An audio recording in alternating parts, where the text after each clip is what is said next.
오늘 우리에게 주시는 하나님 말씀은 요한복음 6장 47절로 51절 말씀입니다. 신약성경 154쪽입니다. 이제 이 계시의 말씀을 봉독할 때에 다 함께 마음의 문을 열고 하나님의 음성을 친히 들으실 수 있기 바랍니다. 진실로 진실로 너희에게 이르노니 믿는 자는 영생을 가진나니 내가 곧 생명의 떡이니라. 너희 조상들은 광야에서 만나를 먹었어도 죽었거니와 이는 하늘에서 내려오는 떡이니 사람으로 하여금 먹고 죽지 아니하게 하는 것이니라. 나는 하늘에서 내려온 살아있는 떡이니 사람이 이 떡을 먹으면 영생하리라. 내가 줄 떡은 곧 세상의 생명을 위한 내 살이니라 하시니라. 아멘.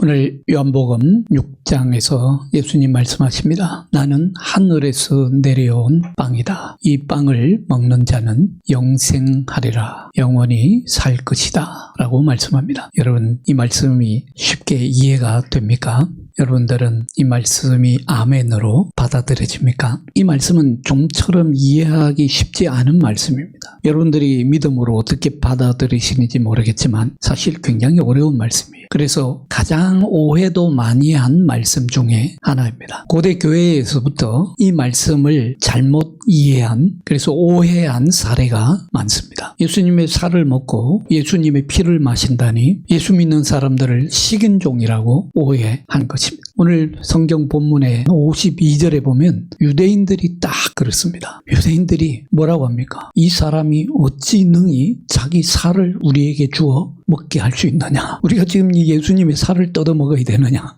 끔찍한 얘기죠. 단단히 말씀을 오해하고 있는 것이죠. 로마 제국시대에는 로마 황제들은 이 말씀을 정치적으로 또 역이용해서 그리스도인들을 핍박하는 데 사용합니다. 대표적으로 여러분들 로마 제국의 황제 가운데 가장 포악한 황제라고 불렸던 네로 황제는 약 64년경에 로마에 불을 질러놓고 로마에 대화재가 일어납니다. 실제로 네로 황제가 불을 질렀다는 말도 있고 새로운 로마시를 건설하기 위해서 로마에 어쨌든 어마어마한 대화재가 일어납니다. 이번에 우리나라에도 산불로 인해서 엄청난 피해가 오지 않았습니까? 시 전체가 거의 불에 탄 것입니다. 그런데 이 네로 황제는 그 화재의 책임을 그리스도인들에게 둘러씌웁니다. 둘러씌워놓고 조직적으로 그리스도인들을 박해합니다. 그때에 박해하면서 어떻게 그리스도인들에게 죄를 전가시키냐면 그리스도인들은 어린애를 잡아먹는다더라. 그리스도인들은 사람이 살을 먹는다더라. 이런 헛소문을 퍼뜨려가지고 요즘 말로 하면 페이크 뉴스를 퍼뜨린 거죠. 페이크 뉴스를 막 퍼뜨려가지고 로마인들이 그리스도인들에 대한 적개심과 정오심과 분노심을 품게 하고 거기에 불을 지른 거죠. 여러분, 우리가 말씀을 가까이 해야 되고 성경 말씀을 가까이 하면서 어떻게 하면 성경 말씀을 바르게 읽고 바르게 이해할까? 그냥 내가 믿고 싶은 대로 믿는 것이 아니라 말씀을 나에게 맞추려고 하는 것이 아니라 어떻게 하면 내가 말씀에 맞춰 살 수 있을까? 이걸 위해서 여러분 기도하면서 우리의 믿음을 잘 기초를 다져나가야 합니다. 이 말씀을 잘못 이해하면요, 교회 다니면서도 비기독교적인 사람이 될 수 있습니다. 교회 다니면서도 너무도 비인간적인 그런 신앙을 가질 수도 있어요. 교회 다니면서도 너무도 비이성적인 그런 무서운 결과를 초래할 수도 있습니다. 그래서 우리의 신앙을 항상 말씀에 비추고 어떻게 하면 말씀을 내가 정확하게 바르게 이해할까? 그래서 우리가 말씀을 함께 공부하고 말씀 잘 모르는 거 있으면 물어보는 걸 두려워해서는 안 돼요. 말씀을 자꾸 깨달으려고 우리가 그리스도인들의 최선을 다해야 됩니다. 사실 오늘 이 말씀도 많은 오해를 불러일으킬 정도로 이해하기가 쉽지 않은 말씀이에요. 지난번에도 한번 말씀드렸습니다마는 제자들도 잘 받아들이기가 정말 어려웠던 말씀이에요. 오죽했으면 이 말씀이 끝난 후에 6장 66절에 보면요, 제자들이 예수님을 떠나가기 시작합니다. 하나 둘씩 예수님을 버리고 도망가요. 예수님을 버리고 도망간 이유가 다른 이유가 있어서가 아니에요. 이 말씀이 어려웠다는 거예요. 받아들이기 어렵고 이해하기 힘들고 도무지 납득이 안 되는 말씀이었다는 겁니다. 66절을 보세요. 뭐라고 합니까? 이때부터, 어느 때부터? 예수님이 이 말씀, 내가 하늘에서 내려온 생명의 빵이다. 이 빵을 먹는 사람이 영생할 것이다. 내 살을 먹어라. 이때부터 이 말씀이 끝나자마자 많은 제자가 예수님을 떠나가고 어떻게 했다고요? 다시는 예수님과 함께 다니지 아니했더라. 그 이유를 60절에서 밝히고 있죠. 뭐라고 합니까? 이 말씀이 어렵도다. 누가 들을 수 있겠느냐? 너무 어려워서 알아들을 수가 없었기 때문이라는 것입니다. 이 제자들도 이 말씀이 어려워서 예수님을 떠나갈 정도이니까 여러분,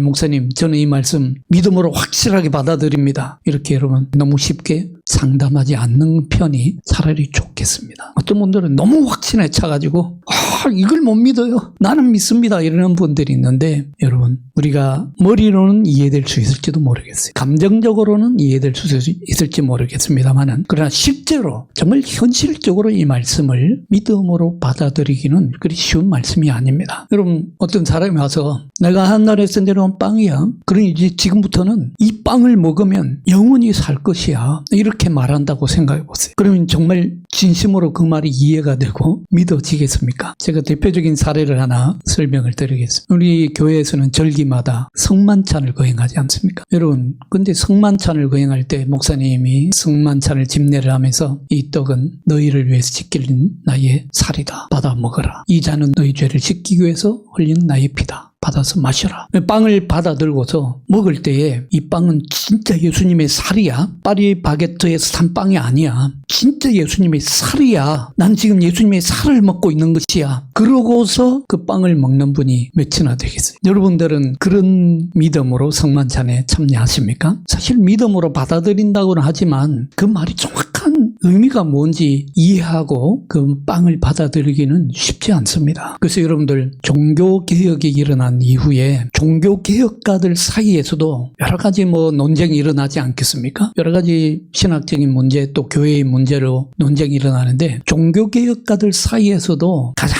격렬하게 논쟁을 하고서도, 그리고 가장 오랫동안 논쟁을 하고서도 결국에는 합의를 보지 못한 것이 바로 이 성만찬 논쟁입니다. 성만찬에 관한 논쟁이었어요. 얼마나 어려웠으면, 자, 여러분 보십시다. 로마 가톨릭 교회에서는 성만찬을 화채설이라고 합니다. 화할 화자에 몸체자, 몸으로 실제로 변한다는, 변화할 화자. 신도들이 사제로부터 빵을 받는 순간에 그 빵이 실제로 예수님의 살로 변한다고 그렇게 가르치고 그렇게 믿어왔어요. 그걸 화채설이라고. 근데 종교개혁가 마틴 루터는 공제설이라고 합니다. 같을 공자에 이슬 제자, 빵과 함께 예수님의 살이 거기 함께 있다고 해서 공제설이라고 합니다. 그러니까 예수님의 이 성만찬의 빵과 포도주 속에 예수님의 살과 피가 함께 섞여 있다는 거예요. 그런가 하면 스위스의 종교개혁가 쯔빙글리는 좀 더 과격하게 기념설이라고 주장합니다. 그러니까 예수님의 피니 예수님의 살이니 하는 것은 사실은 상징적인 표현에 불과한 것이고 실제로는 그냥 기념하는 것이다, 이렇게 주장했습니다. 우리 장로회 교회의 뿌리라고 할 수 있는 종교개혁가 칼빈은 영적 임재설을 가르칩니다. 그러니까 예수 그리스도께서는 이미 부활하셨어요. 부활하셔서 승천하셨어요. 그리고 하나님 우편에 앉아 계시기 때문에 빵과 포도주 속에 예수님께서는 성령을 통해서 영적으로 임재하신다, 이렇게 본 것입니다. 어렵죠? 쉽습니까? 어렵죠. 왜 이렇게 많은 주장들이 있었고 왜 이렇게 많은 논쟁들이 있었겠습니까? 그만큼 이해하기 힘드니까, 어렵으니까. 그러나 여러분들 이거 하나만 기억하시기 바랍니다. 로마 가톨릭 교회든 루터 교회든 장로회 개혁교회든 어느 교회든 간에 누가 가르쳤든 간에 그 빵과 포도주 안에 예수 그리스도께서 실제적으로 임재하신다. 진짜 예수님께서 임재하시는데 어떤 방식으로 임재하셨느냐, 이걸 설명하기 위해서 여러 가지로 설명한 거예요. 오늘 말씀도 사실 신비로운 말씀입니다. 그만큼 어려운 말씀입니다. 예수님이 하늘로부터 오신 빵이고 이 빵을 먹으면 영생할 것이다. 예수님께서는 자신을 하늘에서 내려온 빵이라고, 생명의 빵이라고 하셨습니다. 이 말씀이 어떤 의미일까요? 이 말씀을 가만히 들여다보면 어떤 분들은 예수님이 상징적인 표현을 써서 이렇게 표현했을 뿐이다, 비유를 들어서 설명한 것이다, 이렇게 단순하게 생각하려고 하는 분들이 있는데 사실은 그렇지 않습니다. 굉장히 실제적인 말씀이에요. 굉장히 언어로 말하자면 실제적으로 살아있는 언어를 쓰신 거예요. 단순한 비유가 아니라 실제로 예수님께서는 자신의 살과 피를 우리의 생명을 위해서 내어주셨다는 뜻입니다. 예수님은 자신의 살과 피, 다시 말하자면 생명 전체를, 자신의 전부를 우리에게 십자가에서 내어주셨다는 뜻입니다. 오늘 요한복음 6장 51절을 우리 다시 한번 같이 읽어봅니다. 나는 하늘에서 내려온 살아있는 떡이니 사람이 떡을 먹으면 영생하리라. 내가 줄 떡은 곧 세상의 생명을 위한 내 살이니라. 여기서 세상의 생명을 위하여라고 말씀합니다. 이게 요한복음의 아주 특징이에요. 지난번에도 말씀드렸습니다만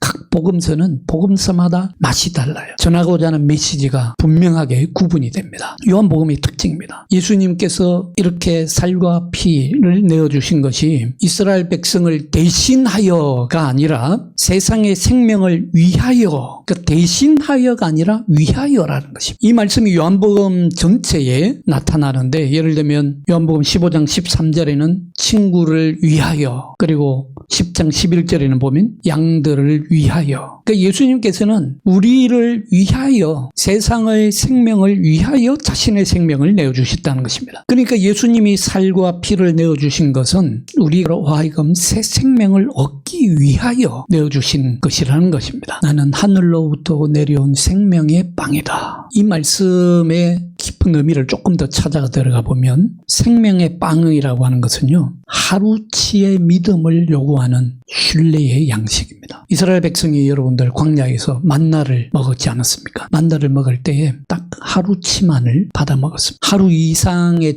분량을 받을 수가 없었죠. 예수님은 오늘 우리에게도 그런 믿음을 요청하시는 것입니다. 오늘 살아갈 만큼의 은혜, 오늘 버틸 만큼의 용기, 오늘 사랑할 만큼의 힘, 그 하루치가 생명의 빵입니다. 제가 장로의 신학대학교에 교수로 있을 때에 탈북한 여학생이 있었어요. 신학교에 와서 신학을 공부하고 있었는데, 그 탈북한 여학생이 하루는 저희가 와서 대화 중에 이런 얘기를 합니다. 교수님, 제가 북에서 탈북해가지고 이 남한까지 들어오는 동안에 그날 하루 밥을 얻어 먹는 것도 저에게는 기적이었습니다. 그날 하루치의 밥을 먹는 것 자체가 내 생명을 위해서 날마다 기적이었습니다. 신학교에 들어온 이후에 이 학생이 새롭게 깨달은 바가 있다고 얘기합니다. 뭐냐면, 교수님, 제가 신학교에 들어와 보니까요, 믿음도 밥처럼 매일 받아 먹는 거더라고요. 어제 믿었으니 오늘도 그냥 믿어지는 게 아니라 오늘 또 믿는 거더라. 말씀이 나에게 생명의 양식이 된다는 말은 그런 의미라는 것이죠. 예수님의 생명의 빵은요, 우리가 매일 새롭게 언제나 받아 먹어야 될 양식이라는 것입니다. 여러분들, 예수님이 하늘에서 내려온 생명의 빵이다. 이건 우리에게 생명을 약속하는 빵입니다. 이스라엘 백성들은 만나를 받아 먹었지만 조상들은 다 죽었습니다. 그러나 예수님이 주시는 생명의 양식은 영생을 주는 양식이라고 말씀합니다. 1975년에 독일의 신학자 에른스트 랑게라고 하는 신학자가 이렇게 말한 바 있습니다. 성경에서 말하는 바가 뭐냐? 성경 전체를 아울러서 우리에게 주시는 말씀이 뭐냐? 그건 곧 생명의 약속이다. 성경은 창세기부터 요한계시록에 이르기까지 알파와 오메가 되시는 하나님께서 우리에게 생명을 약속하신 것. 그게 성경 전체를 아우르는, 성경의 처음부터 끝까지를 관통하는 핵심 메시지다. 이렇게 말을 합니다. 성경은 여러분들 그저 도덕적인 교훈이나 주는 책이 아닙니다. 율법이나 주는 책도 아닙니다. 성경은요, 생명을 약속하는 책입니다. 그런 의미에서 예수님께서 내가 하늘에서 내려온 빵이다. 그 말씀은 뭐냐면 예수님이 우리에게 생명을 약속해 주시는 영혼의 양식이라는 것입니다. 그 생명은 단지 하루 먹고 하루 죽는 우리 육신의 생명을 연장하는 그런 생명이 아니라 우리가 믿음의 빛 안에서 살아가는 치유된 생명이고, 다시 말하면 하나님의 복을 입은 자의 삶입니다. 오늘 요한복음 6장 바로 그 말씀을 하고 있는 것입니다. 하늘에서 내려온 빵이다. 누구든지 이 빵을 먹으면 영원히 살 것이다. 그래서 우리는 그 예수님의 말씀을 받아서 성만찬을 거행할 때마다 하나님의 구원의 약속을 우리 몸 안으로 받아들이는 것입니다. 우리 몸 안으로 받아들일 때에 주님은 늘 이렇게 약속하시는 것입니다. 너는 죽음을 두려워하지 않아도 된다. 너는 살아갈 충분한 이유가 있다. 너가 이 땅에 살아가는 분명한 하나님의 계획이 있다. 뜻이 있다. 이 말씀을 우리에게 주시는 것입니다. 여러분, 성찬은 단지 죽음을 기념하는 예식이 아닙니다. 오늘을 살아가고 더욱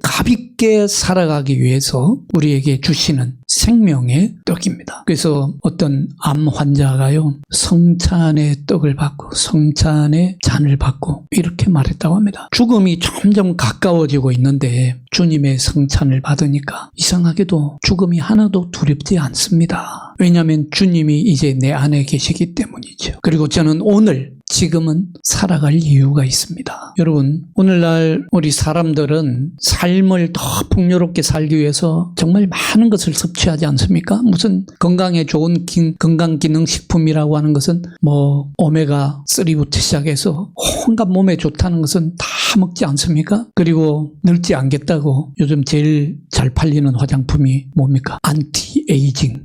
안티에이징이 무슨 말이에요? 늙는 것을 막아주는 화장품. 화장품이 늙는 것을 막아줍니까? 거기다가 온갖 오래 살려고 우리는 뭐 연구에 연구를 거듭하지요. 자기개발 프로그램도 얼마나 많이 개발합니까? 그런 것들은 분명 우리의 삶의 질을 높일 수는 있습니다. 그렇지만 우리의 영혼을 배부르게 하지는 못합니다. 그리고 영원히 살게 하지도 못합니다. 우리의 존재를 궁극적으로 지탱하게 하는 힘은요, 더 나은 너가 되라는 압박이 아닙니다. 왜 그거밖에 못하냐? 더 개발해야지. 더 나아져야지. 무슨 자기 개발을 더 해야지. 이런 압박이 아니에요. 우리의 존재를 지탱하게 해주는 궁극적인 힘은 지금 내가 너를 사랑한다. 내가 너를 위해서 나의 모든 것을 내어준다. 라고는 하나님의 생명의 약속입니다. 우리가 성찬 받을 때에 그저 한 조각의 빵이 아니라 살아갈 이유를 받는 것입니다. 살아갈 힘을 받는 것입니다. 영원하도록 살아갈 수 있는 생명력을 받는 것입니다. 그래서 여러분들, 우리는 이렇게 고백할 수 있습니다. 하나님, 이제 나는 두렵지 않습니다. 사는 것이 두렵지 않습니다. 죽는 것도 두렵지 않습니다. 나는 지금 주님 안에서 살고 주님이 내 안에서 살아갑니다. 자, 오늘 말씀에 보면 먹으라라는 말씀이 많이 나오죠. 나는 하늘에서 내려온 생명의 빵이니 먹어라. 성만찬할 때도 받아 먹어라 합니다. 이 빵을 먹는 자는 영원히 살 것이니라. 이 말씀은 단순한 비유의 말씀이 아닙니다. 구약 성경에 보면요, 구약 성경에서부터 이미 말씀을 먹는다라고 하는 그런 말씀들이 많이 나옵니다. 예레미야서 15장 16절에서 이렇게 고백합니다. 우리 한번 찾아서 읽어볼까요? 만군의 하나님 여호와시여, 나는 주의 이름으로 일컬음을 받는 자라. 내가 주의 말씀을 얻어 먹었사오니 주의 말씀은 내게 기쁨과 내 마음의 즐거움이오나. 내가 주의 말씀을 어떻게 했다고요? 얻어 먹었다고 했어요. 말씀을 먹는다는 표현을 써요. 그러니까 말씀은 그냥 귀로 듣는 정도가 아니라 말씀을 하나님으로부터 얻어서 먹었다라고 말씀하고 있습니다. 그리고 에스겔서 3장 1절로 3절에 보면요, 에스겔은 하나님이 말씀의 두루마리를 주시니까 그 두루마리를 먹었다고 그랬어요. 먹고 예언자로 부름을 받습니다. 그러니까 에스겔이 예언자로 나서기 전에 하나님께서 말씀의 두루마리를 주셔서 그것을 먹게 하셨다고. 말씀을 먹는다, 굉장히 특이하고도 아주 흥미로운 표현입니다. 우리는 말씀을 읽지 말씀을 먹는다는 표현을 잘 안 쓰죠. 그것도 말씀을 한 귀로 듣고 한 귀로 흘려버립니다.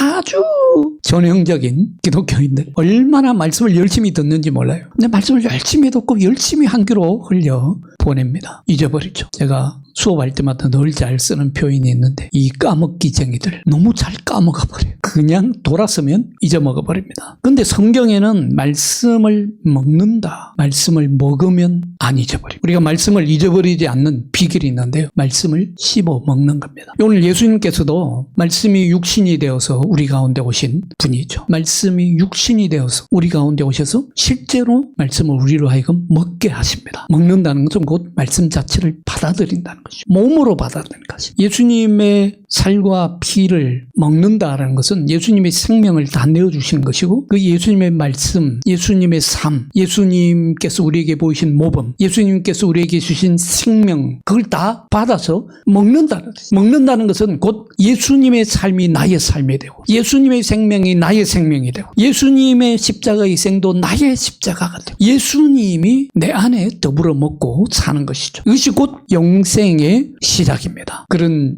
얘기를 저도 들은 바가 있는데, 감옥에 있던 어떤 수감자가 회심을 해서 예수님을 믿기 시작해가지고 성경을 읽기 시작하는데, 성경을 한 장씩 찢어서 그걸 그냥 씹어서 삼키는 거예요. 깊이 묵상하고 그것을 외워서 진짜 삼키면서 이렇게 말했다고 합니다. 내가 말씀을 읽는 게 아닙니다. 말씀이 나를 먹고 있는 거예요. 기가 막힌 말 아닙니다. 말씀이 나를 먹고 있다. 말씀이 내 속으로 들어와서 나를 빚어내고 나를 살린다는 것입니다. 여러분, 말씀을 씹어 먹으시기 바랍니다. 우리 일상에서도 정말 내가 죽는 대한 결단을 할 때에 그런 표현을 자주 쓰지 않습니까? 씹어 먹겠다. 단순히 아는데 그치지 않고 그것을 내 것으로 만들고 내 안에서 완전히 흡수해서 완전히 나의 것으로 소화시키겠다. 그냥 내가 되게 하겠다. 이런 뜻 아닙니까? 이건 그냥 말씀의 비유가 아니라 내 존재가 변화하는 것이죠. 완전히 내면화하는 것이죠. 예수님은 오늘 요한복음 6장에서 바로 그런 살아있는 언어를 쓰신 것입니다. 그래서 오늘 성경 말씀에도 보면요, 우리 한글 성경으로는 구분이 안 되는데 헬라어 성경으로 보면 처음에는 먹는다라는 헬라어 말을 사용하시다가 나중에는 씹는다라는 말을 쓰십니다. 씹는다. 처음에는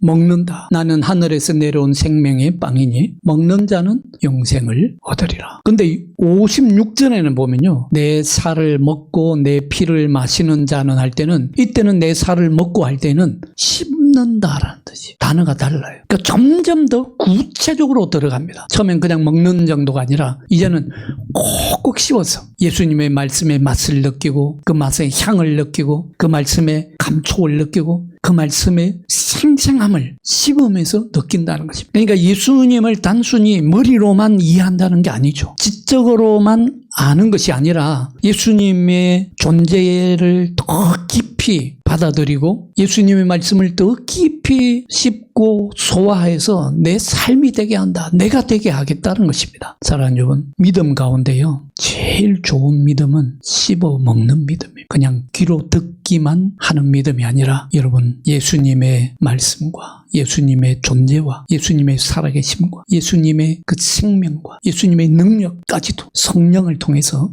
여러분 씹어서 삼켜서 여러분의 삶의 여러분의 생명이 될 수 있기를 축원합니다. 기도하겠습니다. 살아계신 주님, 오늘도 우리에게 생명의 빵으로 다가와 주셔서 감사합니다. 주님을 듣고 주님을 받고 주님을 먹는 이 신비 속에서 우리의 영혼이 다시 살아나게 하시고 우리의 삶이 새 생명을 얻게 하시고 우리의 영혼이 주님의 생명으로 충만케 하여 주옵소서. 우리 안에 믿음을 더하여 주시고 세상 속에서도 주님을 붙들게 하시며 이 생명을 이웃과 함께 나누는 사람으로 살게 하여 주옵소서. 주 예수 그리스도 이름으로 기도하옵나이다. 아멘.